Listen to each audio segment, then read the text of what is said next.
नमस्कार साथियों, आज हम पढ़ने जा रहे हैं जोधपुर मारवाड़ का राठौड़ वंश। आज आप सबको बहुत आनंद आने वाला है।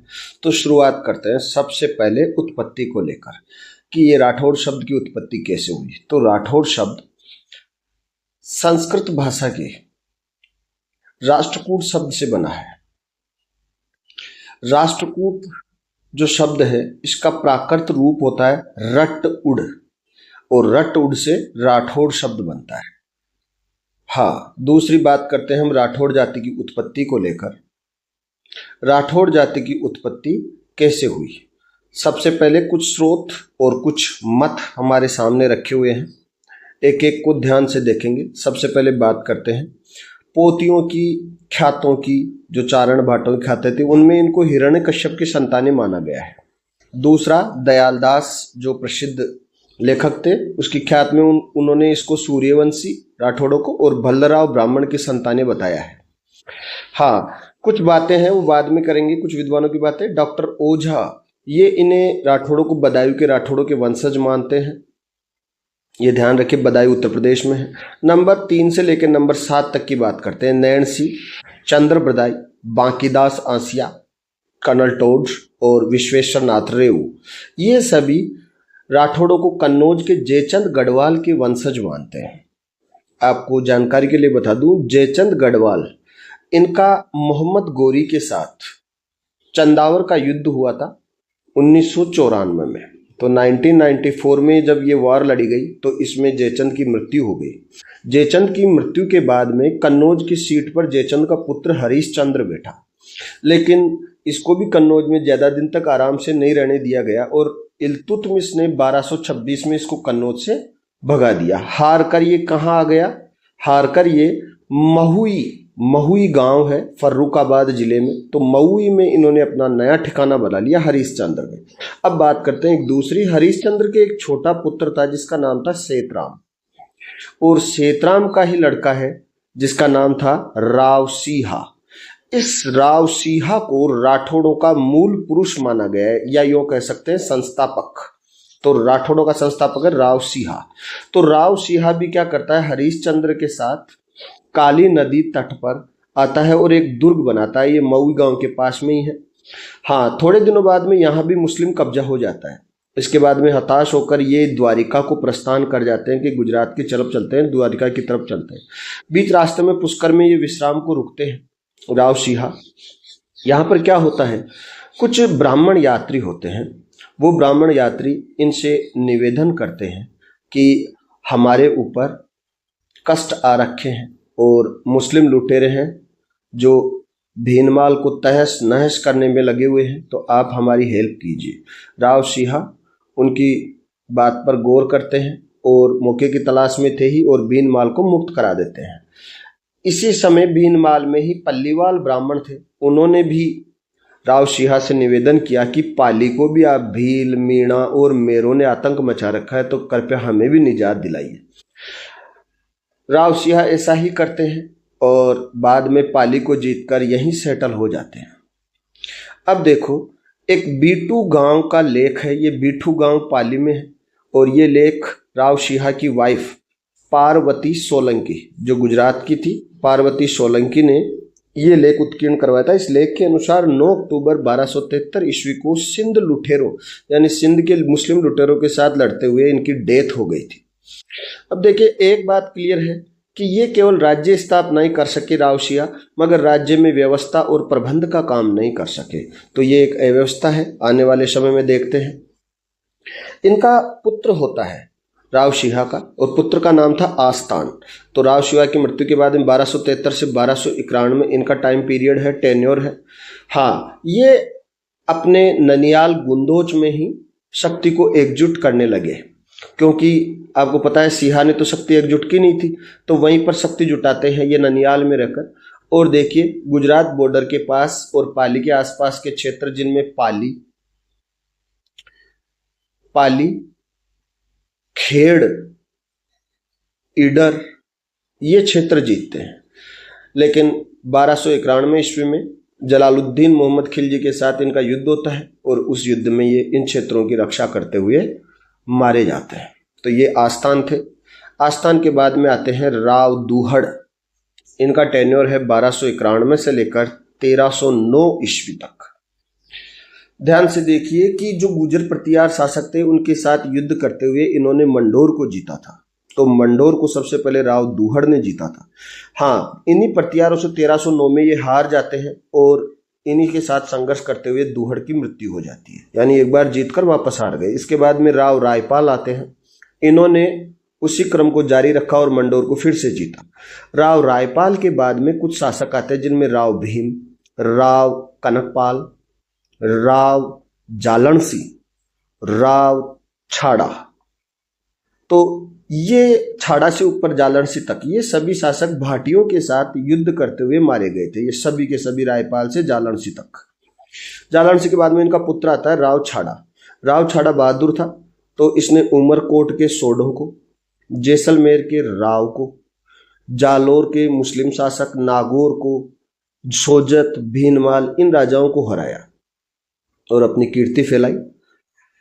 इन्होंने चौहानों के साथ संघर्ष किया और चौहान गुट में लड़ रहे थे। सोनगरा और देवड़ा चौहान सम्मिलित रूप से संघर्ष कर रहे थे और 1344 में इनसे लड़ते हुए छाड़ा की डेथ हो जाती है। छाड़ा के बाद में राव तीड़ा इस गद्दी पर आसीन होते हैं। राव तीड़ा सोनगरों को, देवड़ों को, बालेचों और सोलंकियों, इन सबको ये हराते हैं। जो इनके पिता को मारा था जिन्होंने, उन सबको हराकर इनसे टैक्स वसूलते हैं। लेकिन क्या होता है कि एक दूसरे संघर्ष में तुर्की सेना के साथ सिवाना में लड़ते हुए ये मारे जाते हैं। तो राव तीड़ा की डेथ कब हुई थी? कहाँ हुई थी? सिवाना में। राव तीड़ा के बाद में राव वीरम आते हैं। ये जोइयों के साथ लड़ते हुए मारे जाते हैं। इन जोइयों को इतिहास की पुस्तकों में पहले योद्धे करके लिखा हुआ रहता है। तो योद्धे जो जाति आई थी ना पंजाब की तरफ से, उन्हें ही जोइये कहते हैं। तो जोइयों से लड़ते हुए मर जाते हैं। 17 अक्टूबर 1383 को इस बात का अंकन गजनेर लेख में मिलता है, बीकानेर के पास में। राव वीरम का भाई था राव मल्लीनाथ, जिन्हें लोक देवता की भी संज्ञा मिली हुई है राजस्थान में। तो ये मल्लीनाथ जी की एक संघर्ष होता है तुर्कों के साथ, और तुर्कों के साथ संघर्ष में ये महेवा क्षेत्र जीत लेते हैं। कौन सा क्षेत्र? महेवा क्षेत्र जीत लेते हैं।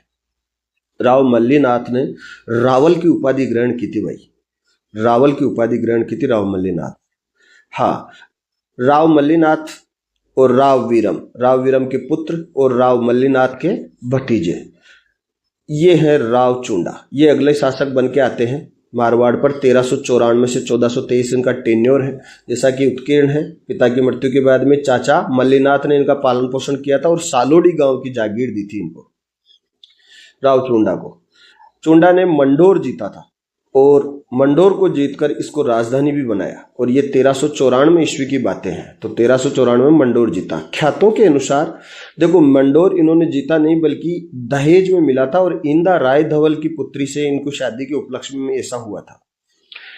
1397 ईस्वी में चुंडा ने नागौर जीता, खाटू जीता, डेडवाना, सांबर, अजमेर, नाडोल, ये सभी क्षेत्र राव चुंडा ने विजित किए। निर्माण कार्यों को लेकर बात करें तो राव चुंडा ने चुंडासर तालाब नागौर में है, इसका निर्माण करवाया, और इनकी वाइफ ने चांद बावड़ी जो जोधपुर में है उसका निर्माण करवाया था। राव चुंडा अपनी पत्नी किशोर कंवर के प्रभाव में थे और उससे प्रेम मोह के कारण छोटे पुत्र कान्हा को उत्तराधिकारी घोषित कर देते हैं और बड़े पुत्र रणमल को नाराज कर देते हैं। रणमल नाराज होते हैं और नाराज होकर अपनी बहन जो मेवाड़ में ब्याही थी हंसाबाई, उसके पास रहने को चले जाते हैं। होता क्या है, राव चुंडा को पुंगल के भाटियों से लगातार संघर्ष कर रहे होते हैं और उसी संघर्ष में इनकी मृत्यु हो जाती है। राव चुंडा के बाद में उनके बेटे कान्हा मारवाड़ के नए शासक बन के आते हैं, जो सांकला और भाटियों के साथ संघर्ष करते हुए मारे जाते हैं। कान्हा के बाद में कान्हा के कई भाई हैं। कान्हा का एक भाई सत्ता, और सत्ता सीट पर बैठता है और सत्ता का भाई होता है रणधीर, लेकिन सत्ता का पुत्र होता है नरबद। तो नरबद और रणधीर दोनों काका भतीजों के पड़ती नहीं है। इस बात से रणधीर नाराज हो जाते हैं और अपने बड़े भाई रणमल को बुलाते हैं कि आप आओ, पिताजी ने तो गलत कर दिया लेकिन आप आओ। रणमल आता है, 1427 में मंडोर जीतते हैं और रणमल वापस मेवाड़ में चला जाता है। उसका यहाँ मन नहीं लगता है मारवाड़ में, तो वापस मेवाड़ चला जाता है। अब मेवाड़ में लगातार वो हस्तक्षेप करता है। उस समय शासक थे महाराणा कुंभा। कुंभा ने रणमल की प्रेमिका भारमली के सहयोग से रणमल का 1438 ईस्वी में मर्डर करवा दिया। इस बात की सूचना जोधा को लग गई, जो रणमल के पुत्र थे। सूचना मिलने पर वो मारवाड़ की ओर भागे मेवाड़ छोड़कर।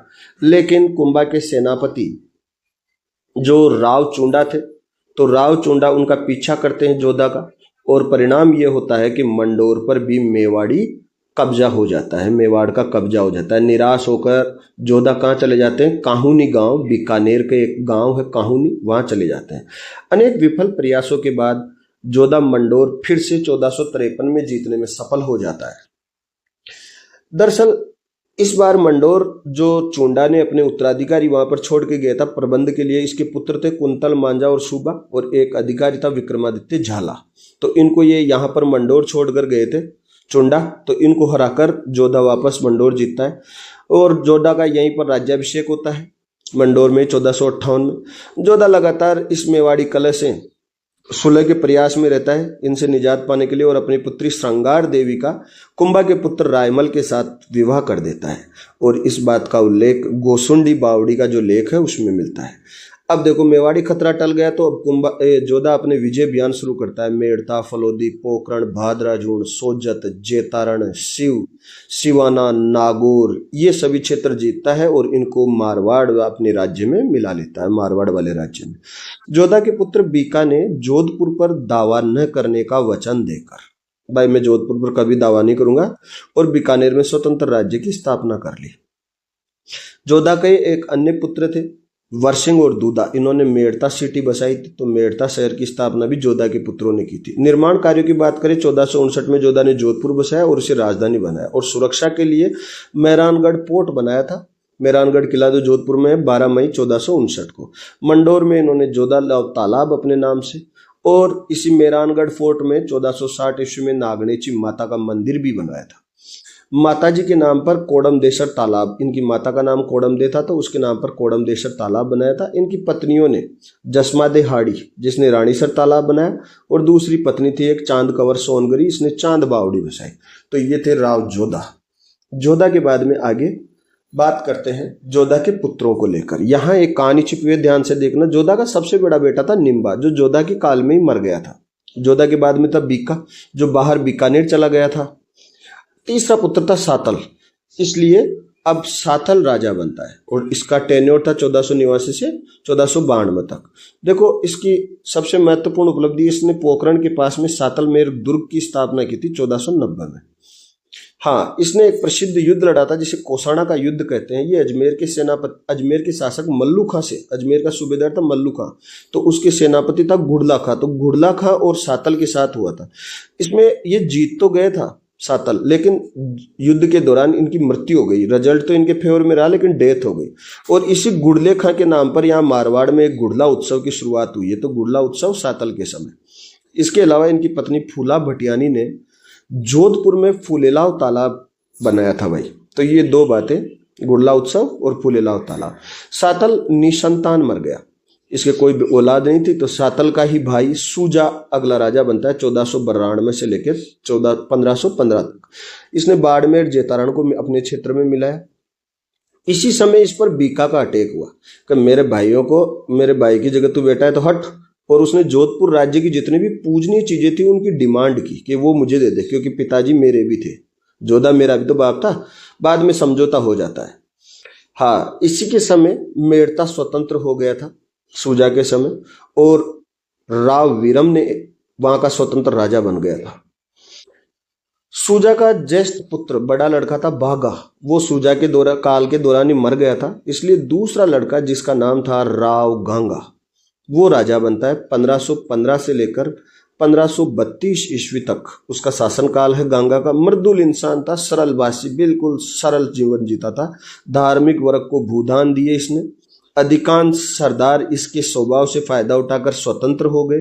सांगा है ना, महाराणा सांगा, वो इसका ससुर था, ध्यान रखना। किताबों में ये बात बहुत कम किताबों में मिलेगी कि राणा सांगा इसके ससुर थे। और खानवा युद्ध में गांगा ने हेल्प के लिए अपने पुत्र मालदेव, रायमल इनको 4000 सैनिक देकर यहाँ भेजा था। 1529 में चाचा शेखा का इस पर अटैक होता है, सेवकी का युद्ध होता है और इस युद्ध में चाचा शेखा को पोता मालदेव बहुत बुरा तरीके से हराता है, यानी गंगा का पुत्र होता है ना मालदेव, वो हरा देता है। एक दौलत खां व्यक्ति का हाथी रहता है, इसको लेकर मालदेव और मेड़ता वाले वीरमदेव दोनों में झगड़ा होता है। बाद में सुलह हो जाती है, लेकिन इसका बदला मालदेव लेगा, आगे देखेंगे अपन मालदेव के समय। इसकी मृत्यु के समय केवल 2 ही परगने इसके क्षेत्र में बचे थे, एक सोजत और एक जोधपुर। और इसी के पुत्र मालदेव ने जब ये अफीम की पिनक में बैठा हुआ था, अफीम की मस्ती में, तो इसका मर्डर कर दिया था। सांगा की लड़की जो रानी उत्तमदेव है उसका नाम, उसने जोधपुर में पदमसर तालाब बसाया। स्वयं गंगा ने गांगेलाव तालाब, गंगा बावड़ी दोनों जोधपुर में इनका निर्माण करवाया। इसी की पत्नी रानी नानक देवी ने जोधपुर में अचलेश्वर मंदिर का निर्माण करवाया। साथियों, आज के लिए इतना ही। उम्मीद है आपको मेरा ये कार्य पसंद आया होगा। अगर पसंद आए तो प्लीज़ चैनल को लाइक करें, शेयर करें, सब्सक्राइब करें। मिलते हैं अगली बार। जय हिंद।